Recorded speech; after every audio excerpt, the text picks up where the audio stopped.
Bom, aqui, pessoal, um pouquinho sobre mim. Agradecer aí o Jeff, a organização, a primeira vez aqui em BH, a melhor culinária aqui do Brasil. Já me matei no café da manhã. Estou esperando o almoço já. Então eu vou tentar acelerar, que eu sei que todo mundo está querendo almoçar. Não vai acelerar não, fica tranquilo, porque o churrasco não sai antes de uma, fica de boa. Porque que a galera for lá não vai ter nada, relaxa, tá de boa, tranquilo. Bom, eu estou trabalhando com tecnologia desde 2001. Hoje o meu principal interesse é em Go, Kubernetes, Docker e APIs e Linux. Aqui está o meu LinkedIn, se quiser me adicionar. E aí a gente vai falar um pouco aqui de testes unitários e FUS, mas aproveitando essa palestra sobre testes unitários, eu vou tentar mostrar para vocês uma das principais diferenças da comunidade Go e do Go em si. E aí, qual que é o conteúdo aqui que eu vou tentar passar hoje? A gente vai falar, antes de começar, eu vou tentar passar esse ponto aqui do ciclo de desenvolvimento de software. Depois eu vou falar um pouco aqui de pirâmide de testes. Depois fazer uma introdução aqui sobre os testes no Go. Eu vou para a gente testar, a gente tem que ter um problema, e aí eu vou falar para vocês sobre um problema. Depois eu vou falar da técnica aqui particular do Go, que é Table Driven. Depois eu vou falar um pouquinho também do Race Detector do Go. Depois eu vou falar sobre os benchmarks do Go. Depois eu vou falar dos exemplos de testes, são exemplos testáveis do Go. E depois, por último, aqui do GoFus. Então, só aqui vocês conseguem ver o tamanho do ecossistema do Go para testes. Aí falando um pouco aqui de um ciclo de desenvolvimento de software. Aqui eu simplifiquei bastante, tentei simplificar bastante aqui ao máximo. Esse ciclo aqui ele pode mudar, tá? Pode ter outras etapas e tudo mais. Mas basicamente a gente começa com uma análise, depois a gente vai fazer o build, depois o teste, aí o teste pode ser invertido quando é TDD e tudo mais, e aí a gente vai evoluindo esse ciclo aqui. E aí uma coisa muito importante para falar, e que aconteceu bastante comigo na minha carreira, testes sozinhos, eles não garantem qualidade do software. E aí pode ser teste automatizado ou teste manual, eles não vão garantir a qualidade do software. O que vai garantir é todo o fluxo aqui. Se você não tiver uma qualidade em todo o fluxo do desenvolvimento, o teste não vai fazer milagre, não vai te ajudar. E aí a gente pode pegar até exemplos de sistemas antigos aqui, que é o Unix, o Linux, sistemas COBOL aí que até hoje rodam em grandes bancos, e você coloca seu dinheiro em banco lá, e eles rodam com muita qualidade. Hoje, a maioria dos servidores do mundo são Linux, e isso mostra, e não tinha, na época que eles foram desenvolvidos, a gente não tinha essa técnica, vamos dizer assim, muito bem elaborada de testes unitários. E aí, como que eu gosto de ver testes, tá? Eu gosto de ver testes, esses testes unitários, como um auxiliar no desenvolvimento, como um cara que vai te ajudar ali a desenvolver. E aí, qual que é o diferencial no Golang? O Golang, o ecossistema do Golang, ele vai te ajudar em todo o ciclo aqui. E aí a gente viu ali na agenda que a gente tem benchmark, a gente tem exemplos testáveis, a gente tem o FUS, agora acabou de ser lançado o Go Vulnerability Check. Então, o ecossistema do Golang ele é muito grande. Eu acabei de escutar o podcast com o Russ Cox, um dos criadores aí da linguagem, e ele falando exatamente sobre isso. Você pode ter linguagens ali que vão ser melhores em alguns cenários e tudo mais, mas aí você está falando especificamente de features da linguagem. Mas o Go se destaca em todo o ecossistema. Ele vai te ajudar, ele vai pelo menos tentar te ajudar em todo esse ciclo aqui. E aqui falando um pouquinho sobre a pirâmide de testes, né? A gente tem o teste de unidade, que é a base, o teste de integração e o teste de end-to-end. Esses nomes também podem variar, tá? Teste de componente, teste, alguns outros nomes, mas a camada de baixo aqui, que eu vou falar mais hoje, é sobre os testes unitários. A maioria dos testes que a gente desenvolve, eles têm que ser unitários, porque eles são fáceis de ser desenvolvidos e eles são altamente determinísticos. O que isso quer dizer? Que quando eu rodo um teste, eu não preciso de um componente externo, de uma integração externa para rodar aquele teste. Aquele teste vai rodar rápido e eu consigo determinar exatamente o que eu quero de resposta para aquele teste. E aí, conforme a gente vai subindo a pirâmide de teste, os testes vão ficando cada vez mais difíceis de ser desenvolvidos e eles vão ficando cada vez mais lentos. Porque quando a gente chega ali no end-to-end, por exemplo, você vai ter que subir banco, vai ter que subir interface, vai ter que subir outros componentes para fazer toda a camada de teste. E, por exemplo, você vai inserir um dado no banco e você vai precisar rodar em uma determinada ordem para garantir que aquele teste funcione. Então, ele acaba sendo menos determinístico que os testes unitários. Aqui é o problema que eu falei para vocês, que eu vou apresentar, para a gente começar a falar um pouco do ecossistema do Golang de testes. Eu escolhi esse problema aqui matemático, que é um dos problemas mais famosos aqui, que ainda não foi resolvido pela matemática. Basicamente, a gente recebe um número e a gente vai fazendo uns cálculos, no final a gente vai ter uma sequência que vai terminar, sempre vai terminar em 1. Basicamente, ali eu escondi um pouco a implementação, porque hoje aqui não vai importar muito, mas basicamente é um slice, né, um array, que ele vai recebendo, vai calculando. Se o número que for par, ele vai fazer um cálculo ali, que vai fazer o x dividido por 2. Se o número for ímpar, ele vai fazer o 3 vezes x mais 1.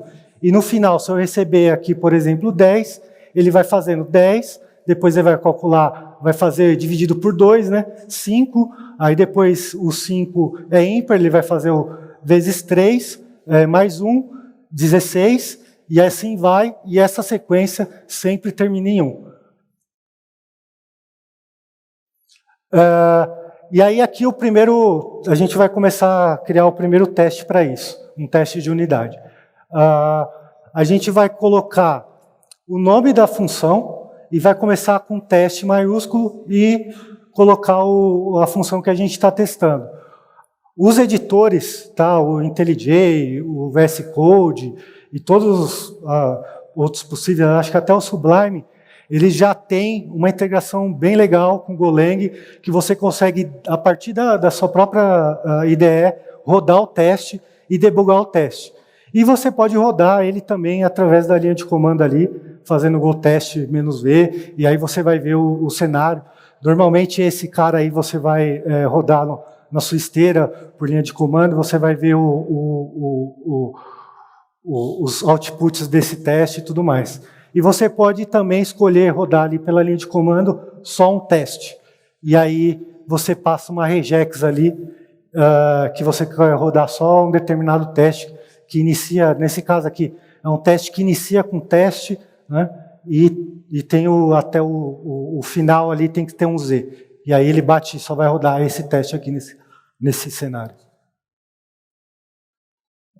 Aí falando aqui um pouco de Table Driven, que é uma técnica bastante usada na comunidade de Go, a gente declara um mapa, um array.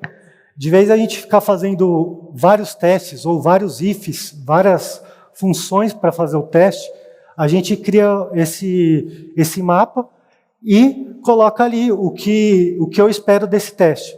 E aí essa estrutura de dados aí que tem ali, ela vai receber qual é a entrada, né, o x, o que eu espero daquele teste, e nesse caso aqui, se eu espero algum erro.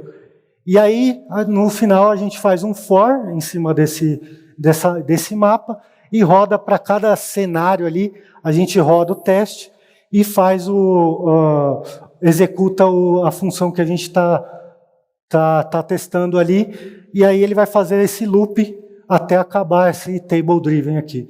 Então, esse cara aqui é muito comum, tá? Os testes na comunidade de Golang, se vocês forem projetos open source e tudo mais, vocês vão ver muito esse tipo de teste aqui, que vai ter uma tabelona lá com uma estrutura de dados do qual é a entrada, qual a saída esperada, e um loop ali para rodar toda essa tabela de testes. E aí aqui, rodando pela linha de comando, a gente consegue ver certinho aqui, nesse caso aqui, que é o teste, a tabela de teste, o Go também automaticamente já vai colocando aqui deitadinho, bonitinho, para saber que tem um teste principal ali, que é o teste even, mas dentro desse teste even, tem vários outros testes aqui dentro da minha tabela de testes.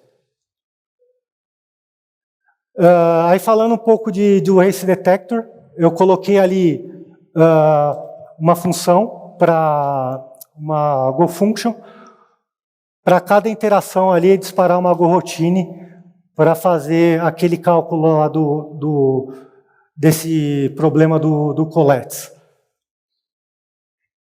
E aí a gente roda esse cara tracinho menos race na nossa linha de comando, e aí o ecossistema do Go também já vai te dar aqui, quando você está programando com Go Routines, já vai te falar qual é o problema. E aí ele vai te falar, porque o Race Detector, o que é? É basicamente quando duas ou mais Go Routines estão tentando acessar um dado ou escrever a mesma informação. No nosso caso, a gente está dando um read nessa variável, nesse slice railstone, e está dando um write nela na linha 65. E aí, para resolver esse problema, tem vários modos, né? A gente pode colocar um mutex nesse cara aqui para travar o write dele, né?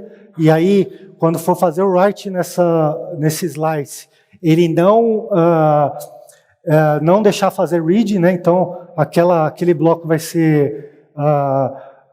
ele vai ficar com escudo na frente, né? Tem outras colocando o channels e tudo mais, mas basicamente eu queria mostrar para vocês que a gente tem esse tooling e basicamente, se você estiver usando Go Routines, sempre adicionar no seu teste o tracinho race. E aí nos editores e tudo mais, no VS Code, por exemplo, por padrão ele não adiciona isso. Mas lá nos sets, nas configurações, você consegue adicionar o tracinho race, que aí já ajuda, quando você dá o run lá pelo VS Code, ele já vai rodar, fazendo um parse aí, ajudando você a programar de forma concorrente e paralelismo e tudo mais. Aí falando outro cara aqui do ecossistema do Golang, que são os benchmarks. Então, eu fiz uma função que ela não tem Go Routines, né? E a outra que tem Go Routines. E eu quero comparar as duas funções, eu quero saber qual está sendo executada, qual o tempo de resposta de cada uma. E aí, eu colocando benchmark na frente da função, isso no meu próprio arquivo de testes ali, você já ganha isso com o Golang também. Então, você faz um for ali no b.n, e aí o próprio Go vai rodar N vezes esses testes, e aí eu vou comparar a primeira função, que é sem Go Routine, com a segunda. E aí eu passo na minha linha de comando, eu passo o tracinho bench.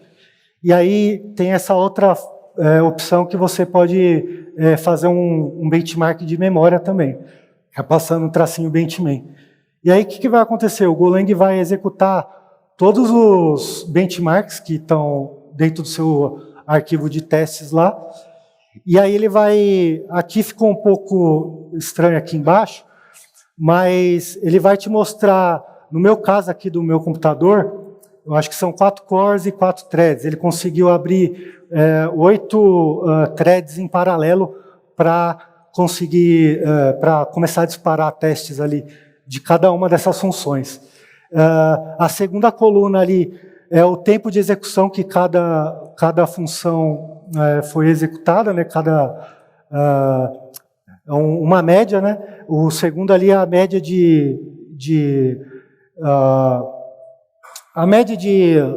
da execução. A terceira coluna aqui é a média de alocações e a última aqui é a média de alocações por operação, que é a operação de cada chamada. E aí a gente, fazendo esse teste aqui, a gente pode observar que nem sempre colocando paralelismo, concorrência no nosso código, ele vai ser mais rápido. Porque nesse caso aqui a gente pode observar que o meu teste com as coroutines, ele foi muito mais lento, ele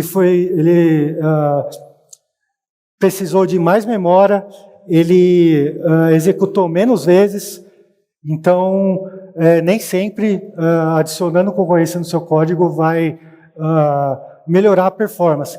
No meu caso aqui, como no for ali, né, eu coloquei a coroutine, ele está criando muita coroutine para fazer um cálculo simples. Então, acaba que a função que não tem coroutine fica mais rápida. Aqui, outra parte do ecossistema do Golang. Exemplo, você coloca esse example na frente e coloca o nome da função. Você faz uma chamada de exemplo mesmo. Fala, para chamar essa função, ela tem essa determinada API. No nosso caso aqui, ela recebe um inteiro de 10. Aí eu dou um print dela, e aí tem as duas últimas linhas ali, que são output, são os comentários. O próprio Golang, ele vai olhar a partir do output ali, ele vai comparar o FET println com o output. E aí, esse cara vai rodar igual um teste comum. Eu posso rodar ele ali, GoTest e tudo mais. Ele vai executar e ele vai comparar o print que eu dei com o output que está ali, que foi escrito na mão, de comentário. E aí, a parte bem legal é que instalando aqui o Godot, subindo, né, um servidorzinho de Godox, que é outra parte do ecossistema, e aí aqui abrindo esse cara em específico, né, essa documentação dessa função, eu já vou ter aqui embaixo, vocês vão ver que vocês vão ver muito isso nos pacotes, quando vocês forem procurar ali nas APIs do Golang e tudo mais, vocês vão ver que tem exemplos de como chamar aquela função, aquela determinada função. Então ele vai pegar o comentário que está naquela função, que é essa parte aqui, mais os exemplos que tem daquela função e vai colocar na documentação. E isso é muito legal do ecossistema Golang também. E aí, por último aqui, falando do fuzz. O fuzz, ele vai vai tentar injetar cenários improváveis, cenários que você não estava esperando ali no seu table driven. Porque no seu table driven, mesmo mesmo tendo muitas funções ali, muitos cenários, é impossível você testar todos os cenários possíveis da sua função e tudo mais. E aí o fuzz vai te ajudar nisso. Ele vai, durante um determinado tempo, você pode colocar um determinado tempo para rodar aquilo, ele vai injetar vários tipos de informação aqui no nosso teste. E essa parte aqui, a primeira parte ali de cima, é chamada de seed. Ela vai te ajudar